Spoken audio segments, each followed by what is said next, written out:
Bonjour à tous, c'est Yona Charbonneau du site belletemps.fr.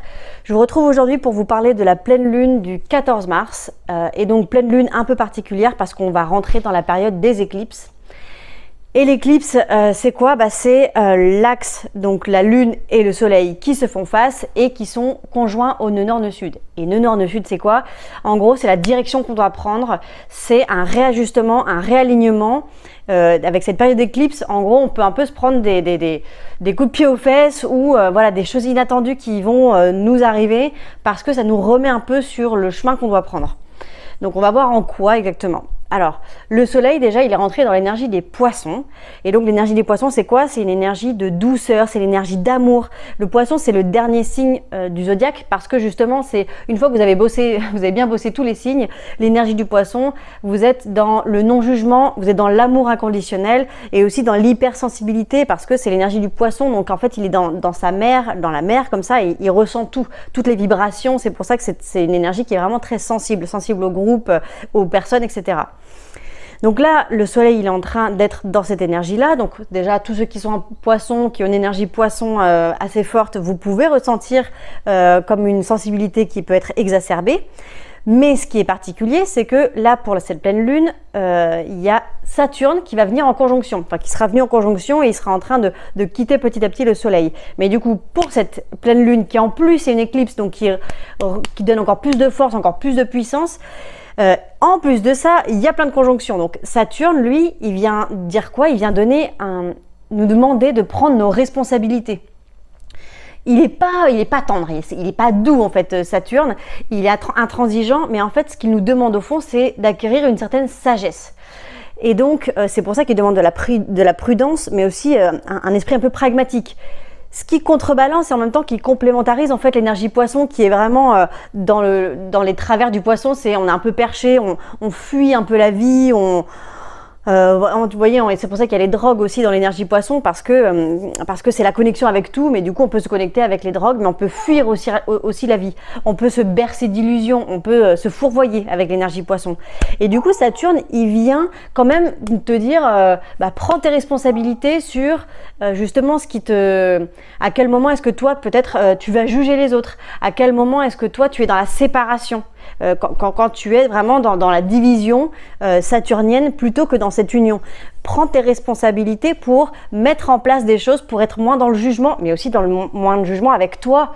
Parce que à quel point tu te sépares des autres, c'est aussi à quel point tu te sépares de toi. Donc apprends à t'accueillir, à accueillir toutes les parts de toi, à accueillir les parts d'ombre et à t'aimer. Donc ouvrir son cœur, voilà l'énergie du poisson qui demande à ça. Et en plus le nœud nord, il est dans le poisson et le nœud nord c'est la direction à prendre. Donc là, pendant 1 an et demi, on va bosser avec ce nœud nord en poisson qui est le non-jugement, l'amour de soi, l'amour des autres.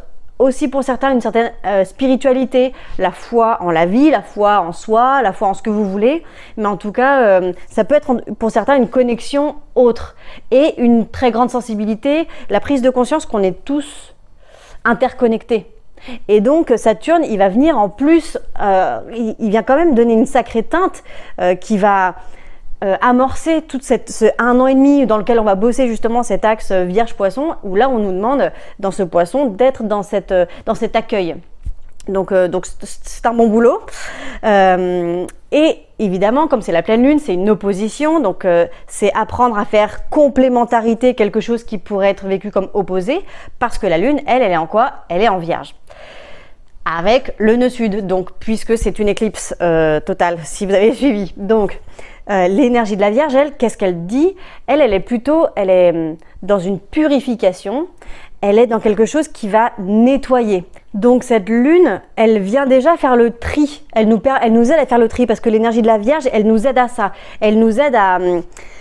Il y a vraiment un peu l'énergie du médecin, vous voyez, mais aussi un système de grillage qui va permettre d'enlever tout ce qui n'est plus bon pour nous permettre d'être au service du poisson. Donc en fait de faire un petit peu de discrimination en nous, de tri, ça peut être du tri relationnel, ça peut être du tri dans ce qui nous plaît plus dans notre vie, d'enlever ce qui pèse et ce qui nous empêche justement de ne pas nous accueillir nous, de ne pas accueillir l'autre, de nous juger nous, enfin ce qui nous fait nous juger nous-mêmes ou juger l'autre, et ben d'enlever ça, de le voir, parce que la lune, quand c'est la pleine lune, elle met en lumière ce qui nous permet, ce qu'on n'arrivait pas à voir quand il y a uniquement le soleil en poisson, on baigne dans l'énergie poisson et du coup on peut être dans les excès du poisson qui vont être, comme je disais, la fuite, voilà, on regarde la télé H24, on est dans des... On fuit le réel en fait, on se déconnecte du réel. La Vierge, elle va vraiment bien nous connecter au réel. Elle va nous rappeler à quelque chose de beaucoup plus terrien, beaucoup plus concret pour te dire, alors ok, si tu veux vraiment intégrer cette énergie poisson, regarde ce qui, dans les faits, concrètement, te bloque et t'empêche justement d'être dans cet amour de toi et des autres. Donc, fais le tri, purifie-toi, ça peut être aussi, encore une fois, au niveau du corps, hein, il y a vraiment quelque chose de corporel aussi avec la Vierge, dans ton hygiène de vie, pour justement te permettre de faire de l'espace et d'ouvrir avec plus de facilité ton cœur. Ce qui va nous aider à vivre cette opposition voilà, de manière complémentaire plutôt que d'opposition, c'est qu'en fait, cette opposition, elle est en contact, elle connecte avec l'énergie d'Uranus qui est toujours en taureau. L'énergie d'Uranus en taureau, il va nous permettre de nous connecter à notre corps, de faire des purifications. Donc vous avez vu que beaucoup de personnes ont été malades voilà, ces derniers temps. Ça peut être encore le cas, mais là ça va être vraiment pour permettre cette purification. Donc des nettoyages corporels, si vous voulez faire des jeûnes, des purges, des purifications du corps, c'est vraiment un moment, quelque chose d'opportun. Pourquoi? Parce que tout simplement le taureau, c'est notre corps, hein, c'est notre corporalité. C'est pour ça que j'en parle beaucoup dans les vidéos, parce que Uranus, il vient beaucoup donner des coups de pouce en ce moment, et du coup, comme il est en taureau, c'est tout ce qui va venir être transformation corporelle. Donc transformation de votre enveloppe corporelle, transformation de votre rapport au corps, de votre perception du corps. Il y a beaucoup de gens en ce moment qui parlent de s'accepter tel qu'on est, de ne plus vouloir se maquiller, se travestir par des artifices. En fait, vraiment accepter ce qu'on est dans notre nature, c'est Uranus en taureau qui vient permettre ça. Et donc dans cette pleine lune et dans cette éclipse lunaire, il y a Uranus en taureau qui vient bouger ça, qui vient aussi bouger des choses qui étaient très ancrées en nous, hein, des choses qui sont ça, j'en dérogerai pas. Et ben là, il y a quelque chose qui vient être purifié, vraiment encore une fois au niveau corporel, mais aussi au niveau des croyances, au niveau de comment on perçoit l'autre. Toujours dans cette idée de, pour pouvoir s'unir à l'autre, il faut pouvoir libérer nos parts d'ombre, libérer ce qui nous pèse et ce qui peut nous bloquer. Donc voilà, on peut s'aider de cet Uranus en taureau. Pour voir aussi de quoi nous parle cette pleine lune, on va regarder le maître de la Vierge, hein, puisque la lune est en Vierge, donc pour cette pleine lune. Donc on va regarder Mercure, et Mercure est en Bélier, et il est conjoint à Vénus rétrograde. Donc, déjà, ça veut dire que dans notre manière de communiquer, on peut déjà avoir des discussions avec certaines personnes qui vont être assez spontanées. On va nous-mêmes être assez spontanés. On peut être assez tranchant parfois avec certaines personnes. On peut, même avec nous-mêmes, hein, du coup, ça veut dire qu'on va avoir peut-être plus de facilité à se percevoir réellement tel qu'on est. On a aussi potentiellement envie d'initier des choses. Il faudra faire attention parce que Vénus est rétrograde. Alors j'avais noté les dates, oui, ça fait depuis le 2 mars qu'elle est rétrograde et elle le sera jusqu'au 12 avril. C'est toujours très intéressant de voir les périodes de rétrogradation, surtout que là on vient quand même de terminer Mars rétrograde, on enchaîne avec Vénus, mais il faut vraiment le voir comme des cadeaux. C'est un moment vraiment où on peut nettoyer les choses et où on peut libérer les choses qui nous pèsent. Donc c'est pas, moi en tout cas je suggère de le voir vraiment pas comme ok c'est un peu pénible, ça peut être un peu lourd, mais c'est vraiment pour après se débarrasser de certaines choses. Donc Vénus qui est rétrograde, ça veut dire qu'on est en train de revoir, de réviser qu'est-ce qui nous plaît dans la vie, quelles sont les valeurs qui sont importantes, quelles sont les places dans quoi on a vraiment envie de mettre en notre énergie. Parce que Bélier, c'est notre énergie, c'est notre feu, c'est notre spontanéité, c'est nos élans, c'est là où on a envie d'initier des choses.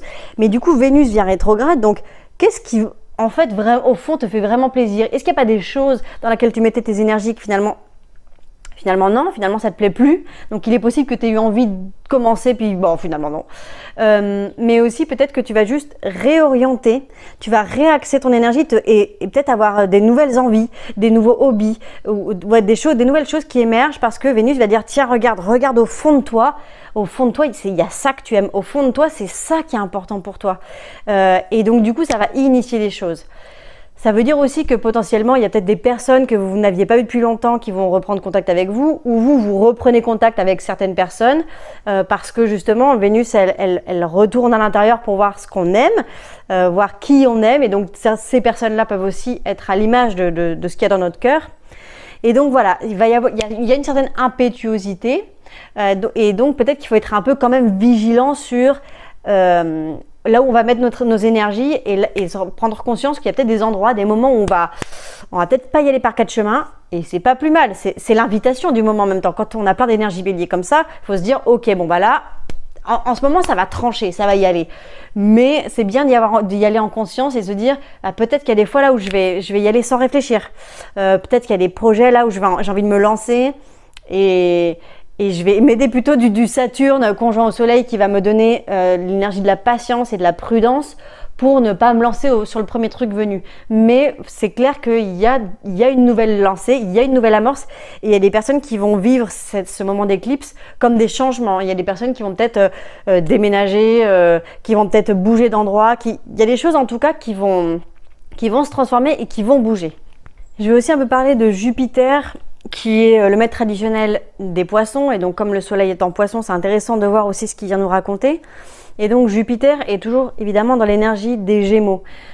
Du coup, entre le fait que Mercure soit en Bélier, que Jupiter est en Gémeaux, même si Jupiter est en exil, ça donne avec ces deux énergies-là un côté qui quand même des échanges de communication qui peuvent être encore une fois impétueux, vifs, nombreux, qui peuvent paraître un petit peu superficiels, vous voyez, parce que le bélier c'est quand même une énergie qui c'est jeune, c'est fougueux, et en plus avec Jupiter qui est dans l'énergie du Gémeaux, ça peut donner à la fois des échanges qui font du bien et qui se prennent pas la tête et qui apportent de la légèreté justement et qui peut faire du bien, donc avec l'envie de se faire plaisir, d'aller voir tout ce qui est culturel va venir nous nourrir, et en même temps dans le côté un petit peu plus ombre, on va dire, ça va donner un côté voilà superficiel et qui reste en surface. Donc il faudra en prendre conscience pour ne pas hésiter à aller au fond des choses, ou ne pas se faire d'a priori, ne pas croire qu'on sait ce que l'autre pense par exemple, parce qu'il est possible qu'on fasse erreur, il est possible qu'on fasse des projections, voilà, des projections sur l'autre en se disant l'autre pense ça, et du coup se braquer avec cette énergie bélier, et du coup ça part en feu. Donc on peut se dire ok, je peux faire des erreurs de jugement parce qu'il y a beaucoup de subjectivité, hein. On rappelle que l'énergie poisson, on n'est pas dans une énergie objective. La lune en vierge va venir nous le montrer de toute manière, et va nous montrer à quel point à certains endroits peut-être qu'on avait tort, peut-être que on avait notre focus à un endroit qui était complètement fourvoyé. Donc c'est bien de l'avoir en tête. Donc c'est intéressant de voir aussi la position de Mars, parce que déjà ça nous dit dans quoi et comment, de quelle manière on met notre énergie, où on met notre énergie. Et puis Mars est le maître des béliers, donc comme Mercure et Vénus sont dans cette énergie-là, c'est intéressant de voir ça. Et donc là en ce moment, pour la pleine lune, Mars sera en trigone à Saturne. Et Saturne, je vous rappelle, était en conjonction avec le Soleil, enfin bref. Tout ça pour dire que il est possible que, encore une fois, on ait envie de mettre notre énergie au service de notre famille, de notre foyer, de ce qui nous fait du bien, de ce qui nous met dans notre bulle, dans notre protection, dans notre cocon. Mars qui sera en trigone à Saturne, ça va nous aider justement dans cette prise de responsabilité, dans qu'est-ce qui nous oppose et nous sépare au sein de notre foyer, et qu'est-ce qu'on peut concrètement mettre en place, comment est-ce que je peux faire des choses pour sentir que dans ma famille, on se sent unis, qu'on va prendre soin de cette famille, qu'on va prendre soin de nos émotionnels, et voilà, qu'est-ce qu'on peut nettoyer, purifier, parce que je rappelle que Mars étant dans l'énergie du Cancer et la Lune étant maître du Cancer, la Lune elle est teintée de cette énergie vierge, donc ça nous permet aussi de nettoyer notre foyer. Donc des fois ça peut être très concrètement, vous avez envie de faire le ménage chez vous, mais c'est à l'image votre foyer. Faire le ménage chez vous, c'est aussi de faire le ménage dans votre intérieur. J'imagine que vous avez déjà remarqué le fait que parfois quand on a beaucoup de pensées, qu'on pense à plein de choses, on a envie de faire le ménage. Voilà, c'est tout simplement parce que ça permet de faire le ménage dans nos pensées. Et donc là, il est probable que s'il y a un grand ménage à faire, ça va nous permettre de faire le grand ménage chez nous. Mars étant en carré avec Chiron, il y a des problématiques qui peuvent être soulevées pour certaines personnes sur la place que l'on a dans notre foyer. Voilà, le bélier, il est très dans le territoire, hein, c'est ma place. Et donc quand il y a Chiron dans cette énergie bélier, il y a la blessure de quelle est ma place dans le monde, quelle est ma place dans ce que je viens mettre, est-ce que je suis légitime, est-ce que j'ai peur de ne pas avoir le droit. Et avec Mars en Cancer, ça réveille les susceptibilités. Et donc, il peut y avoir des situations qui rappellent et qui ramènent à cette susceptibilité. Et encore une fois, là, à nouveau, à des mots, à des paroles qui peuvent réveiller une certaine sensibilité cancérienne qui est un peu à fleur de peau, qui peut vite prendre la mouche, on va dire. Donc, ne pas hésiter à s'appuyer sur Saturne, ce trigone à Saturne qui va permettre de prendre du recul, de voir les choses avec sagesse, avec distance, pour sentir que c'est finalement toujours un miroir de ce qui se passe en soi, que ce sont les miroirs de nos blessures à chacun. Et parce que ça montre l'envie justement d'être dans cette énergie poisson. En fait, c'est parce qu'on a envie d'être connectés les uns les autres, on a envie d'être dans l'amour, dans cet amour inconditionnel du poisson. Mais c'est tout ce qui nous sépare de l'autre qui au final peut réveiller des colères. Les colères, quand on est en colère après l'autre, c'est parce qu'au fond de nous, dans notre cœur, on a envie d'être on a envie d'être unis. Et quand on voit l'autre être très différent de ce qui peuvent être nos valeurs dans l'énergie vierge, qu'est-ce qui compte pour moi, qu'est-ce qui est important pour moi, et quand je sens qu'il y a une grande séparation, ça me met en colère parce qu'au fond, je voudrais être dans cette union avec l'autre. Donc, prendre la responsabilité de ses propres émotions, de ses propres blessures, pour ne plus être dans l'extériorisation, le jugement de l'autre, mais pouvoir être aussi dans l'accueil de la différence de l'autre, pour être dans une énergie poisson apaisée et inclusive. Voilà, je m'arrête là pour cette pleine lune. Je vous souhaite une très belle pleine lune et belle éclipse à tous.